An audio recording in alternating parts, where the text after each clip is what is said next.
Frankly, my dear, I don't give a damn. Call me Mr. Tibbs. Bazinga! Some days you just can't get rid of a bomb. The 1930s, where every head had a fedora, every character spoke in a rapid staccato set of verbiage that always had a quick response and witty comeback. Men wore their ties like bibs, belts up to here. Women wore their skirts down to there. Hair in elegant waves, they were often more than just eye candy, giving us as good as they got. And everything was in black and white. Hollywood was in its heyday, radio was king, and vaudeville was dying. It was the time of Orson Welles, Alfred Hitchcock, the Marx Brothers, and the dawn of talking pictures. Nobody knew who the writers were, and no one really cared until the likes of Herman Mankiewicz. Today, me, your mad expert, is going to review the Netflix flick, Mank. Hold my hat. Oops. That's right, I shaved for this segment because reasons. Mank, an unfortunate title that sounds more like the sound a ball-peen hammer makes when it hits you in the back of the head. Don't ask me why I know that, I still get the headaches. Mank, the name of a prestigious writer who helped pen one of, if not the, most talked about, imitated, and influential films of all time, Citizen Kane. In the words of 1930s newspaper and radio commentator Walter Winchell, "Good evening, Mr. and Mrs. America, from border to border and coast to coast, and all the ships at sea. Let's go to the good." I am getting a little tired of watching Gary Oldman give a perfect performance in every damn thing he does.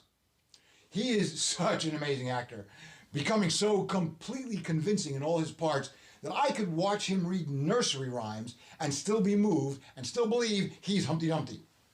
He plays the legendary Herman Mankiewicz here so convincingly that we completely ignore that he's 20 years older than Mankiewicz was when this story takes place.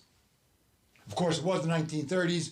Mank was a pretty heavy drinker and ate way too much, and back then, 42 did look like what 62 does today, so not really that big of a stretch.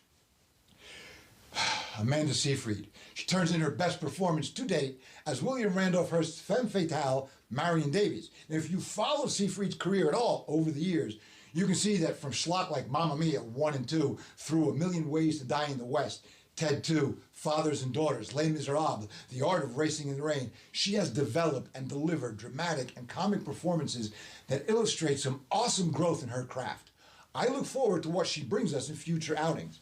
We get to watch an outstanding cast deliver the era of Hollywood so well that we are transfixed and transported completely to a time that should never be forgotten. Arliss Howard as Louis B. Mayer, Tom Burke as Orson Welles, Charles Dance, channeling Tywin Lannister, nails it as William Randolph Hearst, and too many others that I couldn't possibly give them the praise they deserve. As always, look for the IMDb links in the comments section down below to get the full cast list and information about the film. Shot entirely in black and white, director David Fincher recreates not only classic Hollywood, but captures the flavor of films of that era. It has a surreal quality that is both interesting to look at and a little disturbing.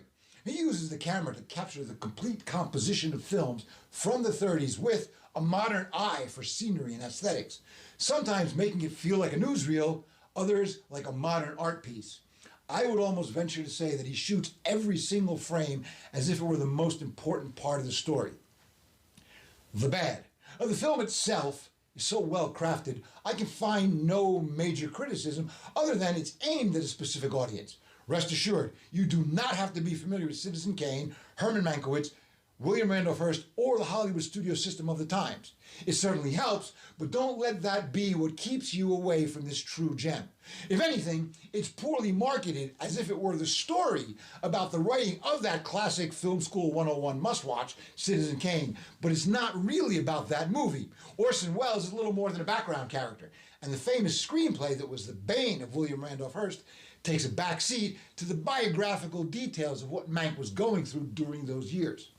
This is a biopic of a Hollywood writer and his connection to those around him. It explores his friendship with Marion Davies, his part in the studio system, and the rich group of colorful, figuratively, personalities of that era. It sounds almost as if I'm already describing the rest. There are a number of side plots, anecdotal stories that give us a well-rounded, interesting view of what it was like to work in the Hollywood studios way back when. We get a glimpse of the politics of the time and how one man could influence his media empire and the repercussion his control over those around him would have on their lives. There's this amazing dinner scene with a chilling confrontation between Hearst and Mankiewicz. There's an aside featuring Louis B. Mayer, the studio head, and the bad news about salaries he must deliver to his contract players under his iron command. You get a glimpse into the hypocrisy that those in charge have when claiming that they're looking for the well-being of others when all they really care about is their own interests. Their employees and followers are so blinded by the rhetoric that they cheer when they are really being stepped on. The modern parallels are unmistakable. And there are so many layers to the relationships and the connections between the major players, the minor players, and even those that are here and gone in only a few moments. One viewing will not be enough. If you are a fan of Orson Welles, his relationship with Herman Mankiewicz, and the story of the making of Citizen Kane, there's a film from 1999 called RKO 281, which tells that story in detail. It wouldn't be a bad idea to watch Mank, then RKO 281 back-to-back, followed up with 1996 documentary, The Battle Over Citizen Kane, and you'll get a full overview of the path to that classic movie.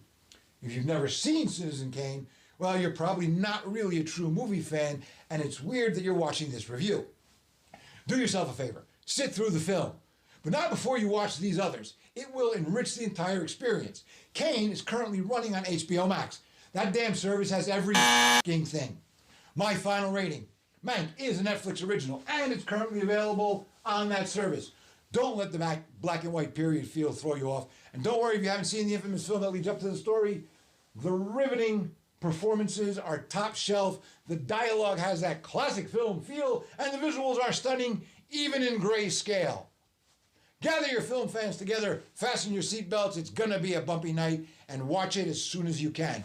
I'm Michael Menza, your mad expert for real reviews. Don't forget to hit the subscribe button, tap the bell icon, and pass these reviews on to everyone you know. I leave you with a Mankiewicz pearl of wisdom. We are a breed apart from the rest of humanity. We theater folk. We are the original displaced personalities, concentrated gatherings of neurotics, egomaniacs, emotional misfits, and precocious children.